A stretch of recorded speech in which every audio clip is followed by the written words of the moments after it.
Muy bien, buenas noches, amados. Estamos usando este tiempo del jueves para que nosotros entendamos que todas las traducciones desde la Biblia original, esto es la hebrea, hasta las innumerables que se han traducido ahora, pues plantean bastantes desafíos, pero sobre todo recuerden que cada traducción en sí es una interpretación. Y esa es la parte más complicada en realidad.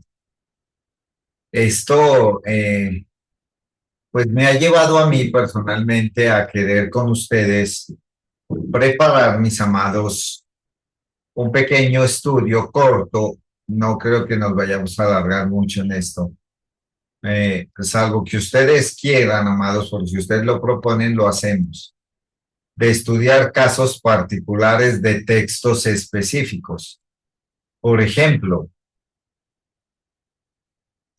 la traducción Elohim, la traducción Satanás, diablo, demonios, espíritus inmundos, infierno, paraíso, cielo, Edén, seno de Abraham, entre otras, que lastimosamente, en lugar de servir de claridad,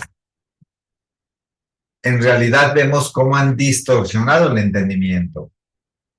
Por eso, pues, en esta clase, en estos minutos que vamos a invertir aquí, pues vamos a considerar los aspectos más relevantes de esa traducción primera, que ya ustedes saben es la Septuaginta, la primera traducción del hebreo al griego koiné.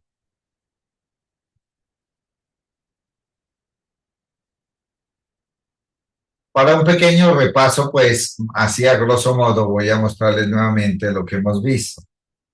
Aquí está pues la Septuaginta, que es un manuscrito pues que tiene o tuvo primero y sigue teniendo un gran impacto cultural y religioso.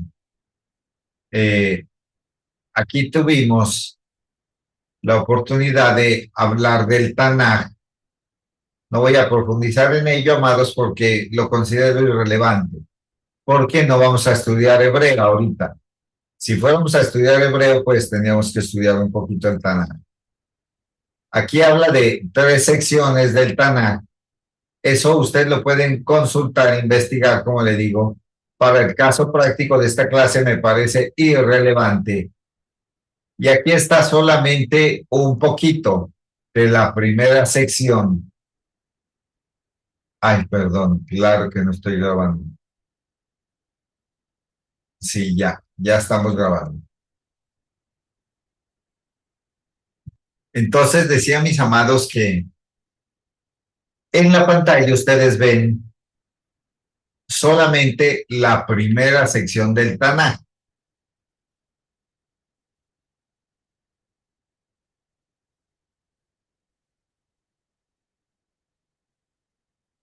Esta es, pues, en cuanto a importancia, digo yo,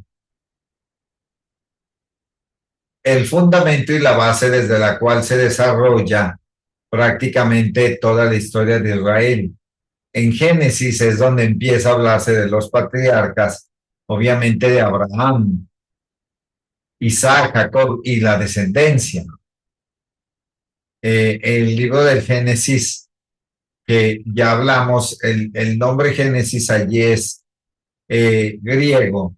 El nombre original es el que está de segundo. Ese es el nombre original en el manuscrito hebreo.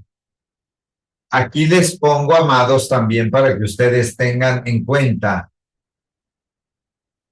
la traducción original del nombre de los 5 primeros libros de la Biblia hebrea, que coinciden con los libros de la Biblia del canon cristiano. Ahí están Génesis, Éxodo, Levítico, Número y Deuteronomios.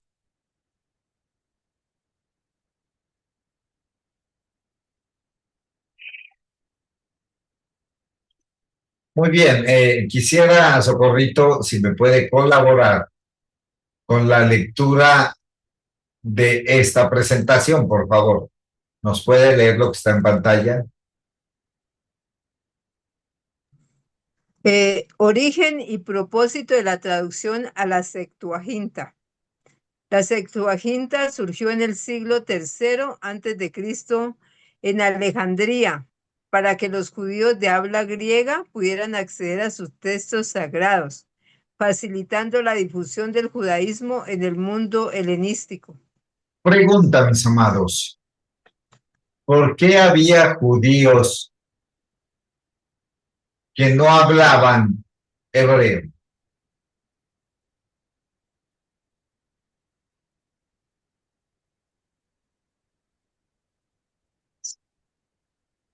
Serían otras generaciones que ya habían perdido como su origen de... Excelente, muy buen punto, Socorrito. ¿Qué dicen allá, mi querida Yoli, Sonia, Willy? ¿Qué dicen?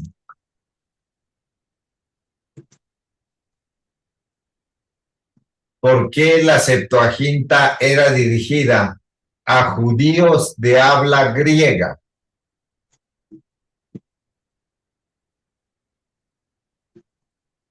¿Qué dicen? A ver, participen, tranquilos, amados. Pastor, porque habían perdido su cultura. Excelente, habían perdido su cultura, ajá, sí. ¿Por qué más? A ver. ¿Sería que ellos eran los judíos que ya habían salido de la diáspora? Eso, Socorrito. Por la diáspora, apunten esa palabra. Esa palabra es la base para muchas cosas que vamos a tener que entender. Diáspora. La diáspora.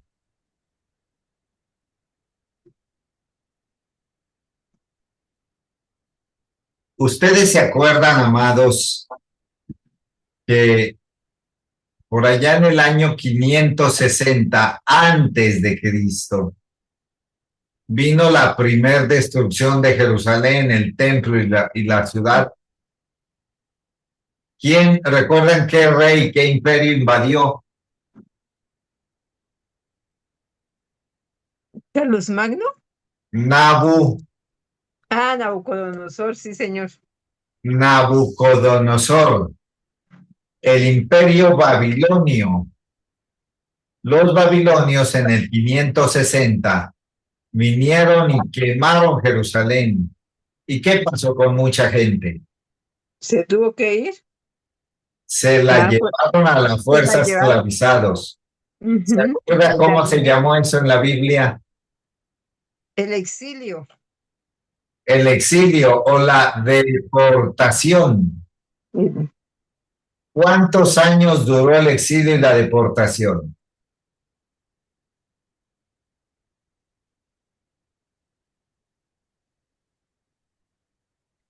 Apunten. Los profetas habían profetizado que el exilio, la deportación, iba a durar 70 años. Ujú.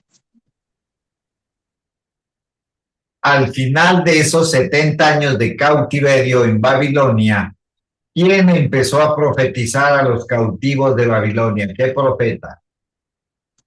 Pues ahí estaba Daniel, ¿no? Daniel. Apunten, por favor.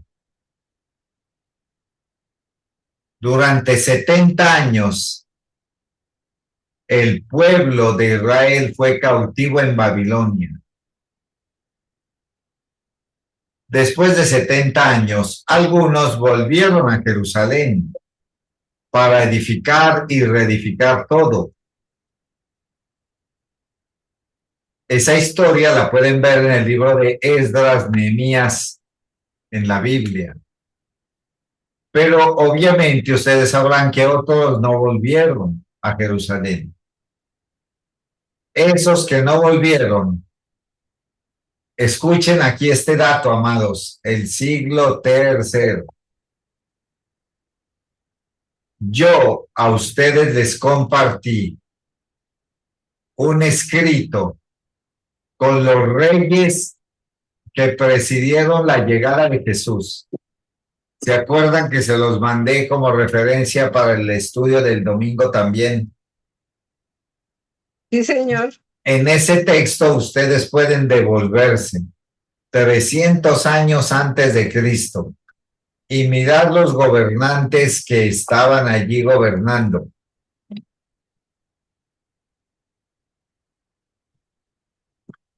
Entonces la Septuaginta surgió en el siglo tercero, en la ciudad llamada Alejandría, edificada en honor de el conquistador Alejandro Magno. ¿Para quién era dirigida?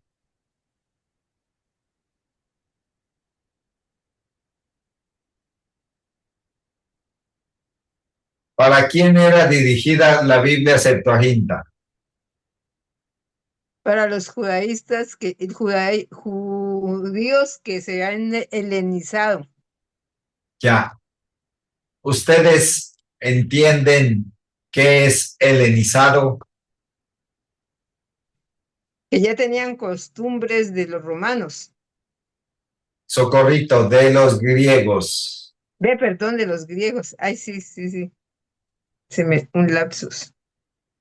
Amados, quiero que lo que yo les digo que subrayen, por favor sean juiciosos y lo subrayen, como lo que estoy resaltando ahorita.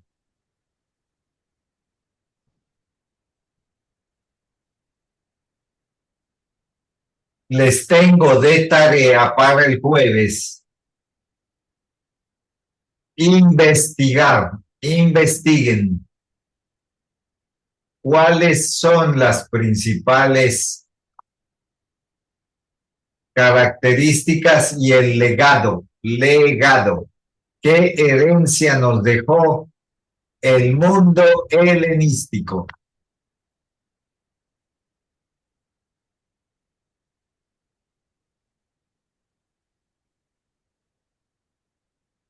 ¿Cuáles son las características y qué legado hasta hoy tenemos del mundo helenístico o del helenismo? ¿Todos copiaron?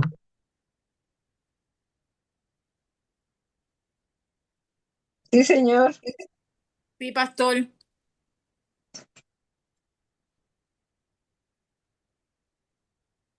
Mi querida Yoli, si quieres, ayúdame con esta lectura, por favor.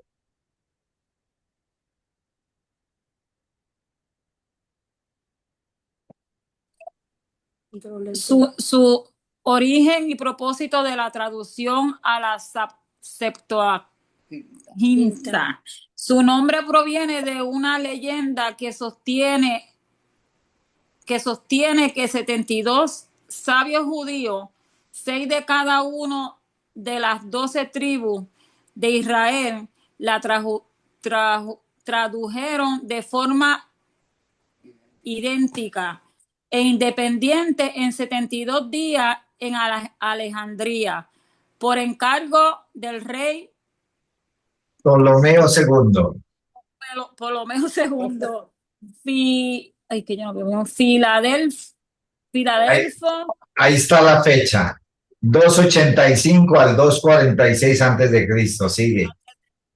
Si bien la leyenda es apócrifa, sí refleja la atmósfera de la época y la importancia de Alejandría como centro cultural. Muy bien, amados. Nótese aquí, hay bastantes cosas que tenemos que considerar con respecto a esa traducción. ¿Entienden qué significa esta palabra? Apócrifa. Socorrito, ¿sabe qué es? Que no está considerada por los judíos, Bueno, no. ¿no? Madre, ¿sabes qué es apócrifo?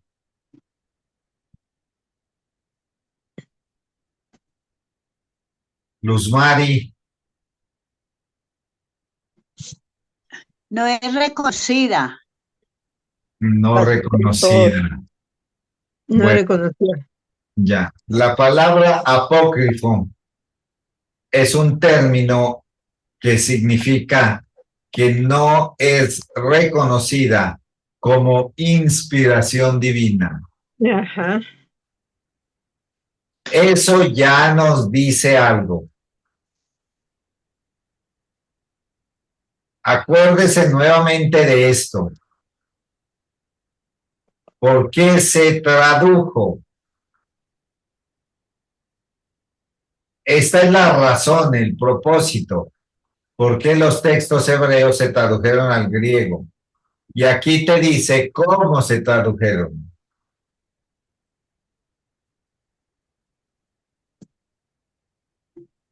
Apunten esta palabrita y necesito que la investiguen. ¿Qué es una leyenda? ¿Y cuáles son las características de una leyenda?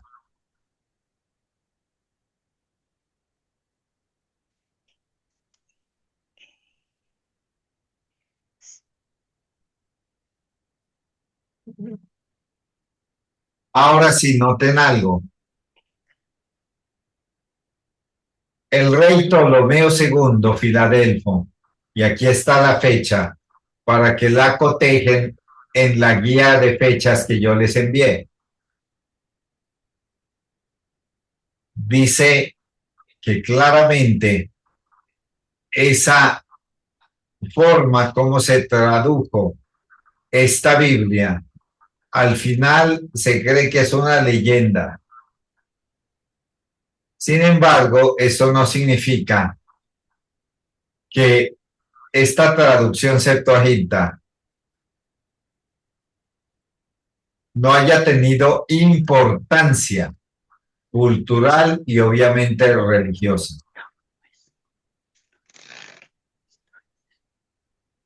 Preguntas hasta allí, mis amados.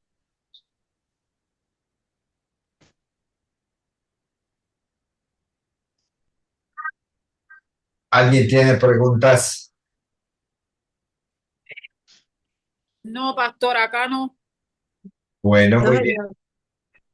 Socorrito, querida, léanos esta pantalla.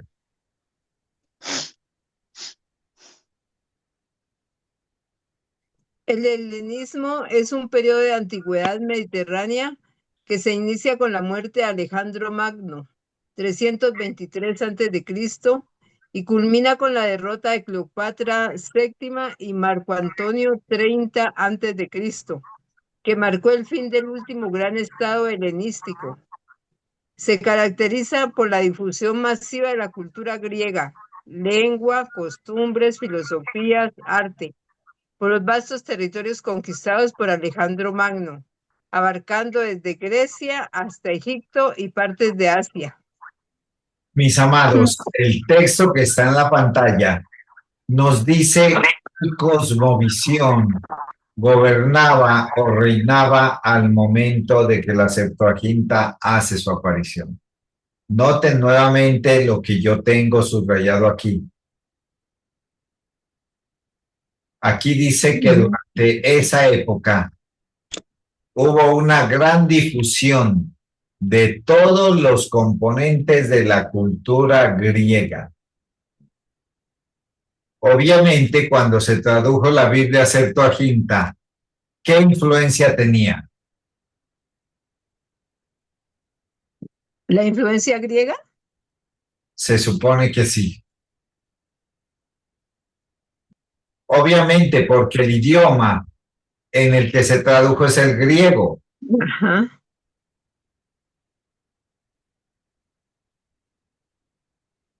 Bueno, esta es la tarea de ustedes, no les voy a, esto lo vamos a comparar la próxima semana. Bueno, muy bien. Tranquilos, no se preocupen que esta presentación yo se las envío cuando acabemos. Bueno, Solamente que esta la vamos a saltar hoy. Esa es la tarea que vamos a mirar a ver cómo nos va. Mi querida Yoli, léenos la pantalla que está aquí. Importancia, cultura y religiosa de ambas versiones. Ambas versiones son fundamentalmente la Biblia hebrea para el judaísmo y la Septuaginta para el cristianismo, primitivo, influyendo en las interpretaciones y prácticas religiosas durante los siglos. Oiga, mis amados, pues, aquí tenemos otra cosa bien complicada de agarrar con pinzas, Willy. La Biblia hebrea para el judaísmo. Para nosotros, les pregunto, ¿para nosotros la Biblia hebrea o para quién? para el judaísmo, Para porque nosotros, Socorrito, la Biblia hebrea para nosotros no. La no, Septuaginta para el cristianismo, que es de donde nosotros nos venimos realmente, porque en ese tampoco, tiempo, tampoco. No, no nos identificamos con ninguna de las dos. ¿Quieren saber por qué? Pregúntenme. ¿por qué, pastor? Porque la Biblia hebrea, recuerde que va de Génesis a Malaquías. Esa Biblia hebrea ya se cumplió todo. Y la Biblia cristiana, o sea, la Septuaginta, también ya se cumplió todo. ¿O no es así? Sí, así es. Entonces, estas dos versiones, ambas son versiones. Recuerden que la Septuaginta también es de Génesis a Malaquías. La Septuaginta no tiene Nuevo Testamento, amados. Ah, no sabía. Entonces, Socorrito, si la Biblia hebrea es para el judaísmo y habla de hechos cumplidos, y la Septuaginta es la traducción de la Biblia hebrea, estamos hablando de que ambas relatan que, Lo mismo, pero traducido pues al idioma griego. o sea, Pero hechos cumplidos. hechos cumplidos. Y pues era para los judíos que se habían helenizado, Aquí los, está, perdón. los de la diáspora. Aquí está, mire. ¿Por qué la Septuaginta no es para nosotros? Ni para los cristianos. ¿Para quién se tradujo la Septuaginta? Para los judíos que que estaban helenizados, los de la diáspora. ¿Y a qué horas lo pusieron como fundamento del cristianismo? Si los primeros cristianos no leían la Septuaginta, porque los primeros cristianos no fueron judíos, ¿qué fueron?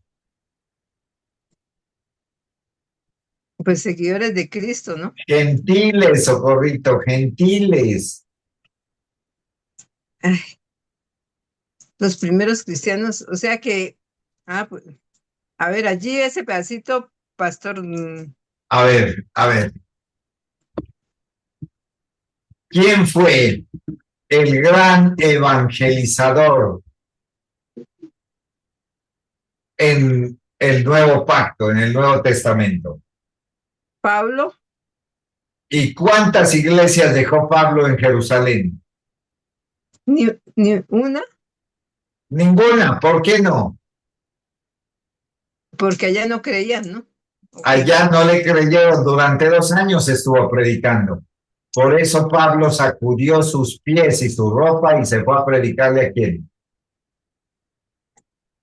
A los gentiles.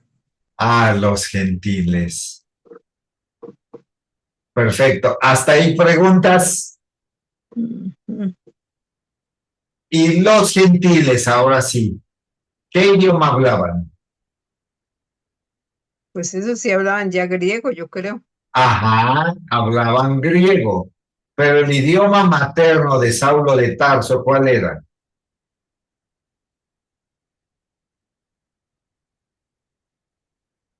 El hebreo. ¿Se Ah, acuerda porque Socorrito? ¿Se acuerda que Socorrito dice que él era fariseo de fariseo de fariseos, fariseo. celoso de las tradiciones y la ley? ¿Y eso en qué idioma estaba escrito? En el hebreo. Claro que sí. Y cuando Pablo fue a Jerusalén a predicarles, ¿en qué idioma predicó en Jerusalén? Pues me imagino que hebreo. En hebreo, amados. La Septuaginta era para los creyentes que no vivían en Jerusalén, que vivían dispersos por todas partes. Por eso Pablo, o las cartas de Pablo, se cree que fueron escritas en griego, porque era el idioma en el que él se dirigía a los creyentes gentiles y a algunos judíos piadosos, como bien él mismo lo dice. ¿Se entendió esa parte, amado? ¿Se entendió? Sí, señor. Bueno, hagamos una pausa. Preguntas. O sea que ya en el tiempo de Pablo era muy poquito lo que se hablaba hebreo. No, se hablaba hebreo en Jerusalén, pero acuérdese que Pablo no se quedó en Jerusalén. Se fue a hacer viajes. ¿Cuántos viajes misioneros hizo Pablo? 4. Tarea, escriban, tarea. Investigar los viajes misioneros de Pablo y cuántas congregaciones dejó establecidas en cada viaje.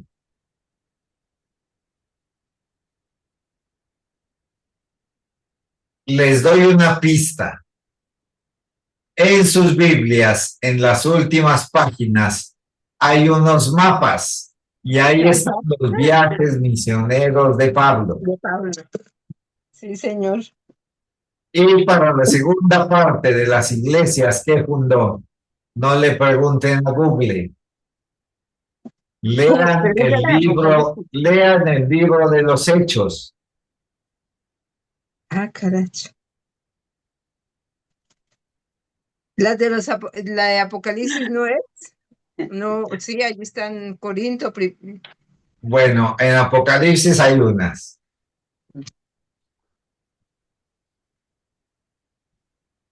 Pero acuérdese que Pablo no dirigió o no escribió lenguaje apocalíptico, sino Juan.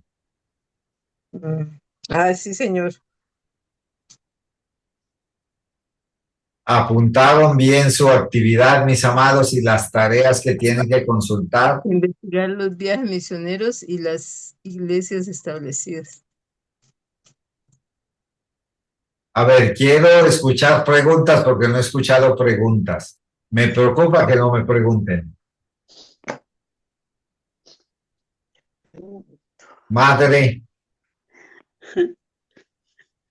¿Qué te pregunto, mijo? ¿quieres preguntar algo o hacer un comentario? No. ¿Qué le digo, mijito?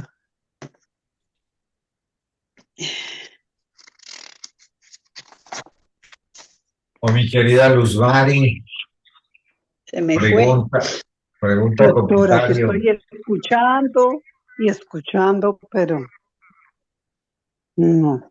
Está claro hasta ahora, ¿no? Está claro. Sí, pastor. Sí. Bueno, un asunto que quiero hacer énfasis, mis amados, es que por favor no pierdan de vista lo siguiente.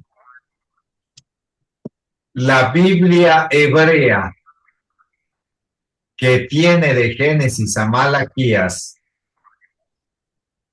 es la misma Septuaginta. así como la Biblia hebrea es un libro de hechos cumplidos, la Septuaginta igualmente es un libro de hechos cumplidos. La Septuaginta es traducción interpretativa de la Biblia hebrea, ¿ok? Aunque los historiadores dicen, y yo no estoy de acuerdo, amados, con eso, que la Septuaginta le dio vida al cristianismo.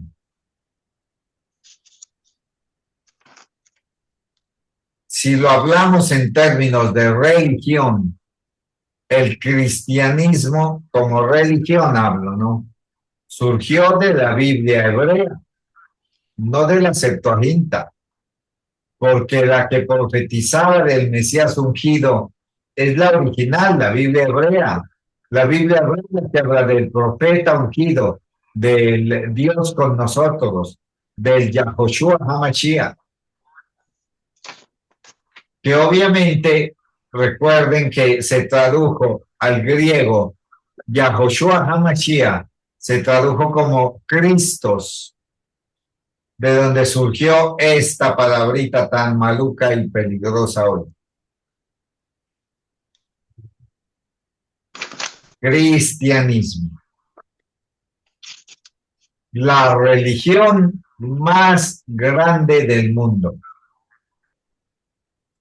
con más de 3.000 millones de seguidores. La segunda. Pastor, Sí. pero yo pensé que la primera vez que llamaban a los pastores, a los cristianos fue en Antioquía, pero yo creí que porque todos los veían como Cristos, ¿no? Ya. Que porque la primera vez que llamaron a sí, los decían cristianos era porque los veían como igual, como que los veían como Cristo, ¿no? Ya, Yo estoy gracias. equivocada. Qué buen comentario y muy, muy, muy preciso. Voy a explicar el pasaje que Luz Mari referencia, que está en el libro de los Hechos de los Apóstoles. Hay un pasaje ahí, amados, que dice, y fue en la región de Antioquía donde se les llamó a los creyentes cristianos por primera vez. Obviamente ese título cristiano no tiene nada de glorioso ni de orgulloso.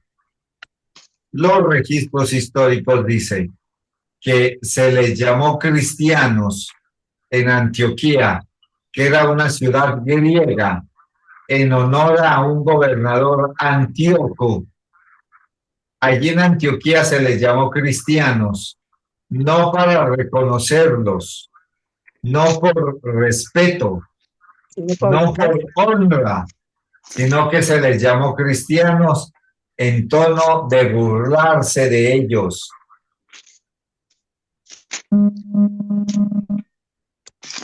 Ya, mi Johnny, ya te respondo. Entonces, se les llamó cristianos, era a manera de insulto, era un apócope, Luz Mari, como decir ahora los ungiditos. Eso significa que se les llamó cristianos, se les llamó los ungiditos, los cristitos. Como los aleluyas. Como decir los aleluyas, los evangélicos, eso. No es un término honroso. Mi querida Yoli pregunta, si el nuevo pacto está en griego, ¿quién escribió el nuevo pacto? Es lo que tú preguntas, Yoli, querida.